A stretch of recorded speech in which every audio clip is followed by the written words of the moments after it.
نہج البلاغہ حکمت نمبر 8 درس نمبر 25 بسم اللہ الرحمن الرحیم قال امیر المؤمنین علیہ السلام اذا اقبلت الدنیا علی احد اعارته محاسن غیرہ واذا ادبرت عنہ سلبته محاسن نفسہ۔ جب دنیا اپنی نعمتوں کو لے کر کسی کی طرف بڑھتی ہے تو دوسروں کی خوبیاں بھی اسے عاریتاً دے دیتی ہے، اور جب اس سے رخ موڑ لیتی ہے تو خود اس کی خوبیاں بھی اس سے چھین لیتی ہے۔ اس مختصر سی حکمت میں، چونکہ ہمارا سلسلہ ہی کلمات کثار سے چل رہا ہے اور الحمدللہ ہم حکمت نمبر 8 پہ پہنچے ہیں، تو امیر المومنین علیہ السلام نے اس حکمت میں دنیا کے مزاج سے آگاہ فرمایا ہے، آشنا فرمایا ہے۔ دنیا کا مزاج کیا ہے؟ مختلف فرامین کی روشنی میں یہ بات سمجھ آتی ہے کہ دنیا بادل کے سائے کی مثل ہے، یا ایک خواب کی طرح ہے، یا زائل ہونے والے سراب کی طرح ہے کہ جو جلد زائل ہو جاتا ہے، جو جلد یہ دنیا ہے جو سائے کی طرح سایہ آتا ہے اور چلا جاتا ہے۔ اسی طرح اس دنیا کی بھی یہی حالت اور کیفیت ہے، چونکہ یہ فریب کار اور دھوکے باز دنیا ہے۔ اور پھر ایک اور مقام پہ فرمایا ہے، ایک فرمان میں موجود ہے کہ یہ ایک جھکی ہوئی تکیہ گاہ ہے، اور جس پر عقل مند کبھی بھی بھروسہ نہیں کرتا، ٹیک نہیں لگاتا، اس لیے کہ عقل مند انسان جو ہے دنیا کے بدلتی ہوئی کیفیت کو اور اس کے اندر پائے جانے والے اس انقلاب کو جانتا ہے، اور پھر سمجھ جاتا ہے کہ یہ کچھ وقت کے لیے تو میرے ساتھ ہے اور کچھ وقت کے لیے تو مجھ سے دور ہے، لیکن یہ ہمیشہ کے لیے نہ امیر کے پاس رہتی ہے اور نہ ہی غریب سے دور رہتی ہے۔ اس لیے اس پر بھروسہ کرنا سوائے جہالت کے کچھ نہیں۔ عقل مند انسان کبھی بھی اس پہ بھروسہ نہیں کرتا، چونکہ یہ ہمیشہ سے اس کی کیفیت ایسے ہی بدلتی رہتی ہے جیسا کہ اس دنیا میں رہتے ہوئے انسان کی حالت بدلتی ہے، کہ کبھی انسان صحت مند ہے تو کبھی بیمار، کبھی بہت طاقت اور قوت کا مالک ہے اور کبھی انتہائی کمزور اور لاغر ہو جاتا ہے۔ اسی دنیا میں کئی لوگ ایسے ہیں جو ایک وقت میں بہت امیر تھے، اگلے لحظے بہت غریب تھے۔ تو یہ امارت اور غربت اس دنیا کا حصہ ہے۔ دنیا کے بارے میں اس فرمان کے مطابق کبھی دنیا اقبال یعنی کبھی رخ کر لیتی ہے، کبھی ادبار، کبھی پش کر لیتی ہے۔ کبھی بہت زیادہ انسان کی عزت اور احترام اس بنیاد پہ کیا جاتا ہے کہ اس کے پاس دنیا کا مال، دولت اور ساری چیزیں موجود ہیں، اور کبھی کیا ہوتا ہے دنیا پش کرتی ہے تو وہ جو عزت تھا، وہ جو احترام تھا، وہ سارے کا سارا دنیا کی نگاہوں میں، دنیا والوں کی نگاہوں میں بے حیثیت ہو جاتا ہے، اور اس کی کوئی معاشرے میں عزت، حیثیت، وقار نہیں رہتا، ختم ہو جاتا ہے۔ ایک وقت تھا قرآن مجید میں بھی اس بات کی طرف بہت دفعہ بات کی گئی ہے، بیان ہوا ہے۔ قارون کی مثال بھی دی گئی ہے کہ قارون چونکہ بہت دولت مال تھا، اس قدر مال دولت تھا کہ اس کے خزانے کی جو چابیاں تھیں وہ بھی ایک بڑی جماعت جو ہے نا وہ اٹھائے پھر رہی ہوتی تھی، اس قدر زیادہ خزانے اس کے پاس موجود تھے۔ اور قارون اپنی اس مال و دولت کے گھمنڈ میں ایک دن جو ہے بہت زیادہ آرائش کے ساتھ اور زیب و زینت اور سب کچھ مال دنیا، آس پاس گارڈ اور پتہ نہیں کیا کچھ اس کے ساتھ جب نکلا تو دنیا پسند لوگ ہی تھے کہ جو یہ کہہ رہے تھے کہ اے کاش ہمیں بھی اس طرح کچھ ملتا کہ جو قارون کو ملا ہے۔ پھر کیا کہتے ہیں؟ عام لوگوں کا مزاج ہے یہ، ہم دنیا داروں کا مزاج یہ کہ اس شخص کو قسمت والا سمجھتے ہیں، اس شخص کو بڑا بخت والا سمجھتے ہیں کہ جس کے پاس دنیا کا مال بہت زیادہ ہوتا ہے۔ لیکن اللہ والے لوگ نہ اس وقت مطمئن ہوتے ہیں نہ بعد میں۔ کیا کہہ رہے تھے اللہ والے لوگ؟ اہل علم کہتے ہیں کہ اللہ کا ثواب بہتر ہے، یہ دنیا کچھ نہیں ہے۔ اور ہوا کیا پھر؟ چند لمحوں بعد وہ غرق ہوا اپنے اس گھمنڈ میں، سارا کچھ برباد ہوا۔ وہی لوگ کہ جو کل کہہ رہے تھے کہ جی قارون کو جتنا کچھ ملا ہے وہ ہمیں بھی مل جاتا، تو آج وہ کہہ رہے تھے اللہ کا شکر ہے کہ ہمیں اللہ نے اس سے بچا لیا ہے، ورنہ ہم بھی قارون کی طرح دھس چکے ہوتے۔ یہ ہے دنیا کا مزاج اور دنیا داروں کا مزاج۔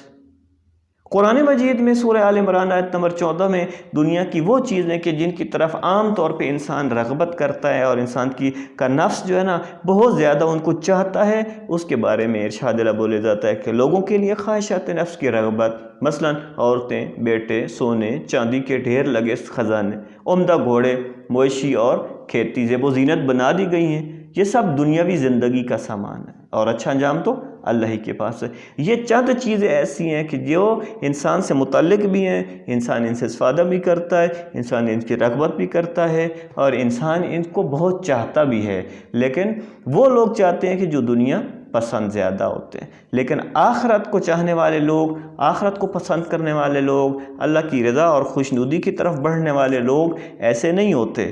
وہ ان چیزوں کو زیادہ پسند نہیں کرتے، وہ اللہ کی خوشنودی کو اہمیت دیتے ہیں ان چیزوں کی نسبت۔ اسی لیے دنیا دار لوگ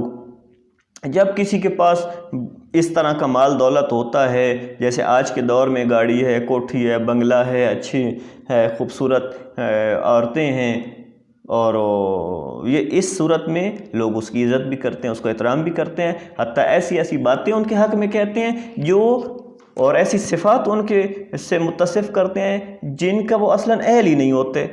اور بیچارے وہ لوگ کہ جو غریب ہیں، جن کے پاس مال دنیا نہیں ہے، اگرچہ وہ نیک ہوں، ظاہری عزت بہت ہو، اس کے باوجود بھی ان کو کوئی حیثیت نہیں دے رہے ہوتے، اور اچھے لوگ حتیٰ بہت صالح لوگ ہوتے اس کے باوجود بھی ان کی قدر نہیں کرتے۔ اس بات سے اندازہ ہوتا ہے کہ ایک اگر بہت نیک اور صالح آ جاتا ہے، دوسری دفعہ دنیا دار آ جاتا ہے جو گاڑی پہ، بہت بڑی گاڑی پہ ہے، گارڈ ساتھ ہیں، بہت کچھ اس کے ساتھ ہے، تو لوگ اس کی طرف زیادہ بڑھ جاتے ہیں اور اللہ والے کی طرف، اہل علم کی طرف لوگ کم آتے ہیں۔ اچھا، ایک مثال جو ہے تاریخ میں عبرت کے لیے، جو دنیا داروں کی عبرت کے لیے مثال دی جاتی ہے اور دنیا کی اس مزاج اور اس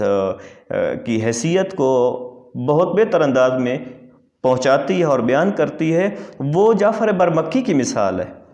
کہ جو ہارون رشید کا وزیر تھا، اور ہارون رشید کی نگاہ میں بہت عزت اور بہت احترام اس کا تھا، اور یہاں تک کہ ہارون رشید جعفر برمکی کو فصاحت و بلاغت میں کو سب انسائدہ سے بڑھ کے سمجھا کرتا تھا،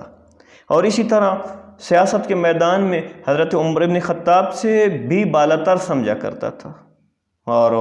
ہارون رشید جعفر برمکی کی خوبصورتی کی تعریف کرتے وہ کہتا تھا مصعب بن عمیر کی خوبصورتیاں اس کے بعد ماند پڑ جاتی ہیں، یہ اتنا زیادہ خوبصورت ہے، اور یہاں تک کہ عفت و پاک دامنی میں بھی جعفر کو اس قدر عظیم سمجھتا تھا کہ حضرت یوسف علیہ السلام، اللہ کے برگزیدہ نبی کی بھی جو عفت و پاک دامنی ہے وہ کم ہے اور جعفر برمکی کی زیادہ، اس قدر یعنی جعفر برمکی کو حیثیت دیتا تھا اور مقام دیا کرتا تھا، اور لوگوں کی نگاہوں میں بھی بہت بڑا مقام تھا، لوگ بہت تعریفیں کرتے تھے، لیکن ایک وقت ایسا آیا کہ جب ساری چیزیں چھن گئی، اس وقت مثال دیتا ہے محمد بن غسان، کہتا ہے کہ ایک دن میں اپنے گھر میں داخل ہوا، عید قربان کا دن تھا، میں نے دیکھا کہ میری ماں کے پاس ایک بوڑھی خاتون بیٹھی ہے، میں نے ماں سے پوچھا ماں یہ کون ہے؟ کہا یہ جعفر کی ماں ہے عتابہ۔ تو محمد کہتا میں نے سلام کیا اور میں نے پوچھا حال احوال، تو کہنے لگی کہ پچھلے سال یہ عید قربان کا موقع تھا، ہمارے پاس 400 غلام اور کنیزیں تھیں، اور جعفر نے 400 گوسفند قربانی کے لیے بھیجے تھے، اور میں نے شکوہ کیا تھا کہ بیٹے اس دفعہ تم نے کم قربانی بھیجی ہے، کیوں؟ تو آج حالت یہ ہے کہ میرے پاس 2 گوسفند کی کھالیں ہیں، ایک نیچے بچھاتی ہیں اور دوسری اوپر اوڑھتی ہوں۔ اور پھر یہ کہتا ہے کہ ایک دن نا میں ہارون رشید کا اس جو حساب کتاب کا جو رجسٹر تھا اس کو دیکھ رہا تھا، تو اس میں ایک صفحے پہ یہ لکھا کہ 50,000 درہم خرچ ہوئے جعفر برمکی کی عطریات اور باقی لوازمات کی، جبکہ ایک چند صفحے بعد میں دیکھتا ہوں تو کیا لکھا ہے کہ جعفر برمکی کی لاش کو جلانے کے لیے جو لکڑیاں لائی گئی تھیں وہ 12.25 درہم کی تھیں۔ یہ دنیا اقبال کیا تو اتنی صفات، اور جب ادبار پشت کر گئی تو پھر حالت یہ ہے کہ اس قدر کم پیسے اس کی لاش ختم کرنے کے لیے، جلانے کے لیے صرف ہوئے۔ ایک چھوٹا سا واقعہ عرض کر کے بات تمام کرتے ہیں، وہ یہ ہے محمد بن زید دمشقی کہتا ہے کہ فضل بن یحییٰ کی ولادت پر، اس کی پیدائش پر میں نے ایک شعر پڑھا اور مجھے 1000 درہم جو ہے نا وہ انعام ملا۔ وہ ایک دن یہی محمد بن زید جو ہے نا وہ حمام میں گیا اور حمام کے مالک کو کہا کہ ایک جوان مجھے دے دیں، البتہ وہاں کے حمام اور طرح کے ہیں، ہمارے ہاں اور ہوتے ہیں، تو وہ جوان اس کو دیا گیا۔ وہ نہلا رہا تھا کہ اس دوران جو ہے نا محمد بن زید گنگنا رہا تھا وہ شعر بھی، اور وہ جو انعام ملا وہ سارا بیان کر رہا تھا کہ اچانک وہ جوان بے ہوش ہوا، اور اس نے محمد بن مالک کو اعتراض کیا کہ تم نے عجیب سا جوان دے دیا، بیمار تھا۔ کہا ایسا نہیں ہے۔ پھر اسے ہوش میں لایا گیا، اس جوان سے پوچھا بھائی تو کیوں بے ہوش ہوا؟ کہا اس لیے کہ یہ جو شعر پڑھ رہا ہے جس پر اس کو 1000 درہم انعام ملا ہے وہ اصل میں میرا شعر تھا، لیکن چونکہ میں غریب ہوں، میں ناتواں ہوں، مجھے کچھ جانتا نہیں ہے، اس لیے اس شعر کی قدر و قیمت بھی نہیں۔ لیکن جو لوگ دنیا دار اور بڑے، اس نے اسی کا شعر پڑھ کے اتنا انعام وصول کر لیا۔ تو دوستو بات یہ ہے کہ یہ دنیا جو ہے یہ انتہائی عارضی ہے، یہ وقتی فائدے تو دیتی ہے، ظاہری حسن تو اچھا ہے، لیکن زیادہ وقت ساتھ نہیں دیتی۔ اسی لیے اعلیٰ اقدار اور معاشرے کے اندر ایمان اور اعتقاد کے ساتھ زندہ رہنا ایک کام ہے۔ اللہ انشاءاللہ توفیق دے، ہمیں ایمان اور اعتقاد کو مضبوط کریں اور اعلیٰ اخلاقی قدروں کو اپنائیں اور اس دنیا کی حقیقتوں کو جانیں، اور یہ دعا بھی کریں پروردگارہ خدایا اللہم ارنی الاشیاء کما ہی، جو جیسے حقیقت ہے دنیا کی، یعنی چیزوں کی، چیزیں دنیا کی جس حقیقت کی مالک ہیں اسی طرح وہ حقیقت ہمیں دکھا، تاکہ ہمیں پتہ چلے کہ کون سی چیز ہمارے لیے حقیقی فائدہ رکھتی ہے اور کون سی چیز ہمارے لیے نقصان دہ ہے۔ السلام علیکم ورحمۃ اللہ وبرکاتہ۔